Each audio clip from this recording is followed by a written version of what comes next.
नमस्कार।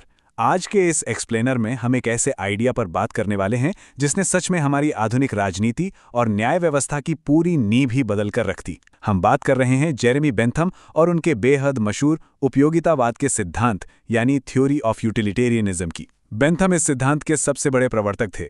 उनका मानना था कि किसी भी काम, कानून या नीति का सही या गलत होना सिर्फ और सिर्फ उसके एंड रिजल्ट्स यानी परिणामों से तय होना चाहिए। ये एक ऐसा विचार है जो दुनिया को देखने का हमारा नजरिया बिल्कुल बदल कर रख देता है। तो चलिए इसे गहराई से समझते हैं। तो आज के हमारे मुख्य बिंदु कुछ इस तरह होंगे। सबसे पहले हम समझेंगे उपयोगितावाद का असली मतलब, फिर सुख, दुख और नैतिकता का क्या कनेक्शन है। उसके बाद बेंथम का दिलचस्प फेलिसिफिक कैलकुलस, राज्य और सामाजिक सुधार पर इसका असर, और अंत में हम इसकी कुछ अहम आलोचनाओं पर भी गौर करेंगे। तो चलिए बिना किसी देरी के शुरू करते हैं हमारे पहले खंड से। आखिर इस उपयोगितावाद का मतलब क्या है? सीधे शब्दों में कहना तो ये एक ऐसा सिद्धांत है जिसका पूरा फोकस सिर्फ एक बात पर है, उपयोगिता यानी यूटिलिटी या जन कल्याण। मतलब सुख को ज्यादा से ज्यादा बढ़ाना और दुख को कम करना। बेंथम का बड़ा साफ मानना था कि हर फैसले की वैल्यू इस बात से तय होनी चाहिए कि उससे समाज को फायदा कितना हो रहा है। अगर कोई काम ज्यादा लोगों को ज्यादा खुशी दे रहा है तो भाई वो बिल्कुल सही है, और अगर दुख बढ़ा रहा है तो वो गलत है। एकदम सिंपल और प्रैक्टिकल अप्रोच। अब आते हैं दूसरे खंड पर, सुख, दुख और हमारी नैतिकता। देखते हैं बेंथम इंसानी फितरत को कैसे देखते थे। बेंथम ने ह्यूमन नेचर को लेकर एक बहुत ही पावरफुल बात कही थी। उन्होंने कहा कि प्रकृति ने मनुष्य को सुख और दुख नामक दो स्वामियों के अधीन रखा है। इसका क्या मतलब हुआ? इसका सीधा सा मतलब ये है कि इंसान बाय नेचर हमेशा खुशी की तरफ भागता है और दुख से बचना चाहता है। हम जो भी करते हैं ना, उसके पीछे यही एक मोटिवेशन होती है। और बेंथम के हिसाब से ये कोई इंसानी कमजोरी नहीं है, बल्कि यही तो नेचर का असल नियम है। और इसी प्राकृतिक नियम से निकलता है उपयोगितावाद का सबसे फेमस प्रिंसिपल, अधिकतम लोगों का अधिकतम सुख, यानी greatest happiness of the greatest number.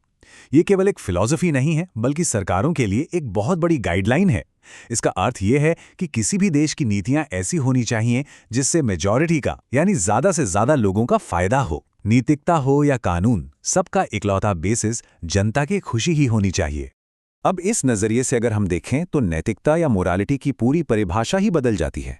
कोई काम कितना नैतिक है ये पूरी तरह से उसके रिजल्ट से तय होगा।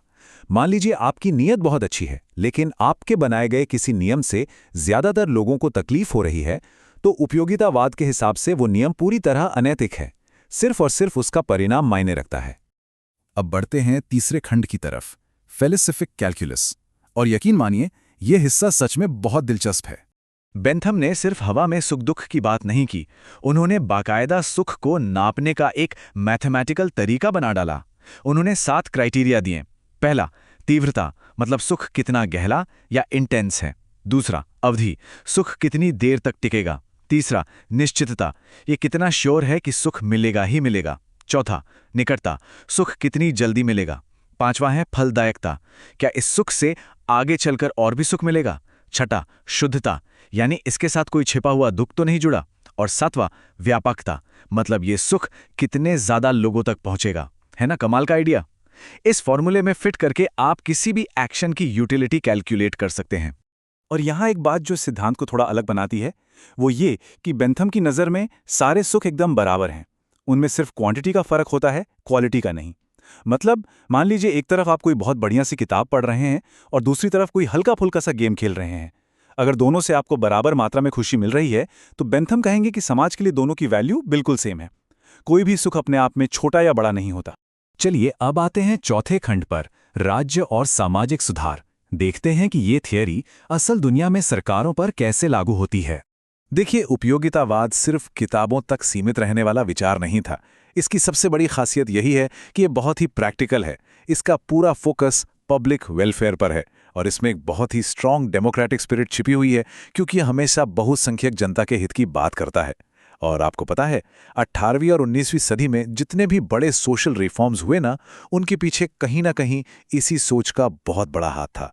बेंथम का साफ मानना था कि स्टेट का या राज्य का एक ही गोल होना चाहिए, और वो है जन कल्याण। इसी सोच ने उस वक्त जमीनी स्तर पर बहुत बड़े बदलावों को जन्म दिया। उन्होंने डिमांड की कि कानून इतने सिंपल होने चाहिए कि आम इंसान उन्हें आसानी से समझ सके। उन्होंने कहा कि सजा देने का पर्पस किसी से बदला लेना नहीं होना चाहिए, बल्कि आगे होने वाले अपराधों को रोकना होना चाहिए। और इन्हीं ग्राउंड ब्रेकिंग आइडियाज ने आगे चलकर कानूनी सुधार, जेल सुधार और एडमिनिस्ट्रेशन में बड़े बड़े बदलावों की नींव रखी। लेकिन रुकिए, अब आते हैं 5वें और हमारे आखिरी खंड पर, प्रमुख आलोचनाएं। क्योंकि देखिए, कोई भी थ्योरी एकदम परफेक्ट तो होती नहीं है। बाद में कई फिलोसोफर्स ने इस थियोरी की कुछ कमियां भी निकाली। सबसे पहली बात, आप खुद सोचिए, क्या सुख को किसी फॉर्मूले से मापना प्रैक्टिकली पॉसिबल है? हर इंसान के लिए तो खुशी अलग होती है ना। दूसरी और सबसे क्रिटिकल बात, मेजॉरिटी के सुख के चक्कर में क्या अल्पसंख्यकों के अधिकारों को इग्नोर किया जा सकता है? अगर 80% लोग किसी बात से खुश हैं, तो क्या बचे हुए 20% के मौलिक अधिकारों को कुचला जा सकता है? तीसरी बात, ये थियोरी कई बार हमारे डीप मॉरल वैल्यूज को ही दरकिनार कर देती है। और आखिर में, क्या सच में सारे सुख बराबर होते हैं? एक बौद्धिक अचीवमेंट और एक पल भर के मजे में कुछ तो क्वालिटी का फर्क होता है ना, जिसे बेंथम ने पूरी तरह से नजरअंदाज कर दिया। खैर, इन तमाम आलोचनाओं के बावजूद हम जेरेमी बेंथम की लेगेसी को बिल्कुल इग्नोर नहीं कर सकते। मॉडर्न पॉलिटिकल फिलॉसफी में इनका कंट्रीब्यूशन सच में बहुत मैसिव है। आज जो हम वेलफेयर स्टेट यानी कल्याणकारी राज्य और मॉडर्न डेमोक्रेसी का कॉन्सेप्ट देखते हैं ना, उसके एक बहुत बड़ी आधारशिला यही सिद्धांत है। इसी विचार ने दुनिया भर की सरकारों को ये याद दिलाया कि उनका पहला और सबसे जरूरी काम सिर्फ और सिर्फ अपनी जनता की भलाई सुनिश्चित करना है।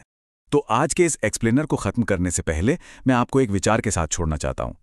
अगर नैतिकता सिर्फ और सिर्फ बहुसंख्यकों के फायदे से तय होती है, तो फिर हमारे मानवीय मूल्यों और अल्पसंख्यकों के अधिकारों का क्या? क्या न्याय बस वही है जो भीड़ को खुश कर दे, या फिर न्याय का अपना कोई अलग, कोई अडिग वजूद होता है?